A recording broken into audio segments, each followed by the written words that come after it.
Well, thanks everyone for being here. I was just talking a little with Gary before, and I said, there's something really wonderful about being able to share and talk about your work. Artists, we don't often get an opportunity to do that.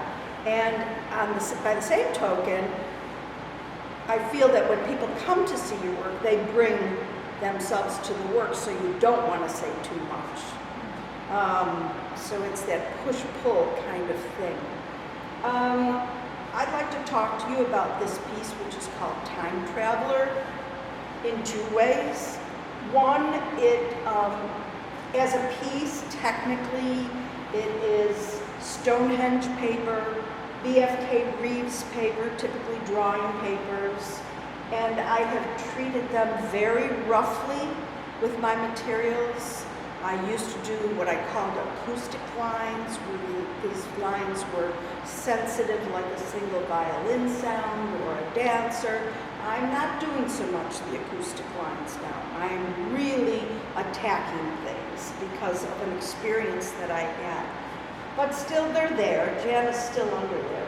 But I treated this paper and I worked with the canvas and the paper simultaneously. I did not do the drawing and then add it to the back of the canvas. I took them together, if you would, like, two little children underneath a sheet, boom, boom, boom, boom, boom, sort of rolling together. And it was very hard because it was very sort of free, very free. And keeping ideas of composition and things, all the formal things were sort of kept down in ways that I had not done before. This piece is called Time Traveler. The paper is treated so that it's crusty and has some body. And I had talked to Pete Sawisky, the printmaker. He said he had used matte medium in the spray bottle. That didn't work. I tried it, but then I came on with a brush and another product called Mod Podge because I want them to be as stable as they can be, but I understand that they may not stay stable, which will become part of the work too. I took a trip this past September, and I went to the island of Sicily.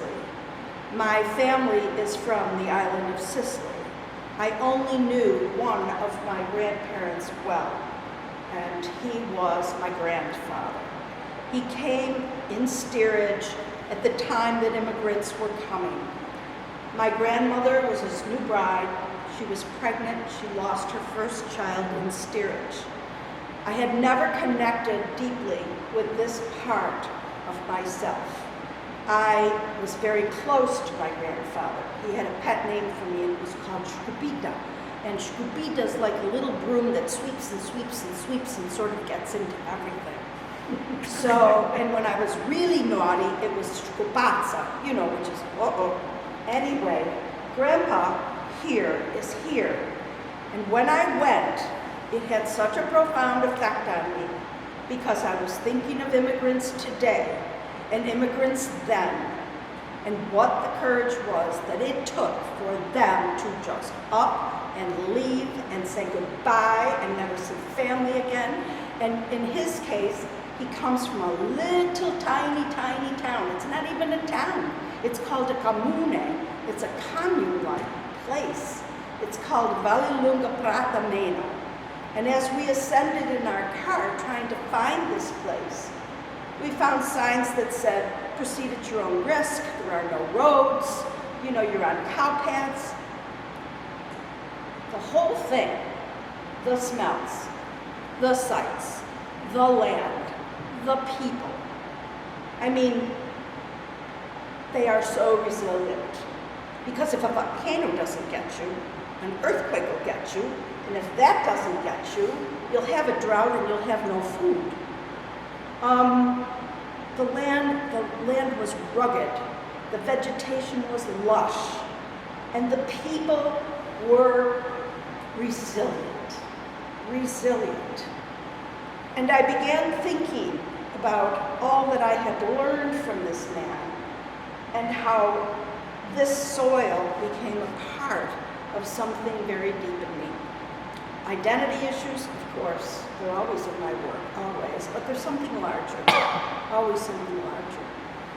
So this piece, I think there's a reference here without my really knowing it to Chagall and the happiness he did when he painted his villages.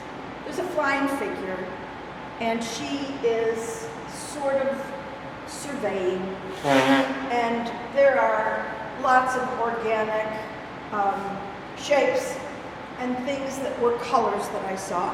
It's not like Tuscany and its oranges and its, and its seashells, but it's very crusty, it's very rigid, the ground, walking up, walking down, the stones. I mean, I've been all over Italy, but there was nothing quite like Sicily for me. And it just had to come out. I couldn't stay two-dimensional, it had to be three-dimensional, so the images are what they are.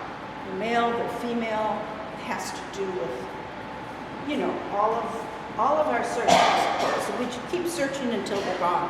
I have very little, in my own particular story, not that that should have an effect for you in viewing it, but in my own particular story, I have very little of my history because I lost my parent. I lost my mother when I was 6.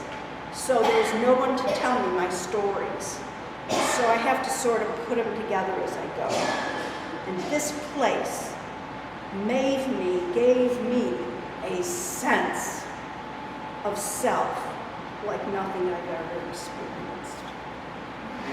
So she is a time traveler, she's still traveling, and it's now since taken me into reading books on Sicily and wanting very much to go back and doing a little more history, just to be in place,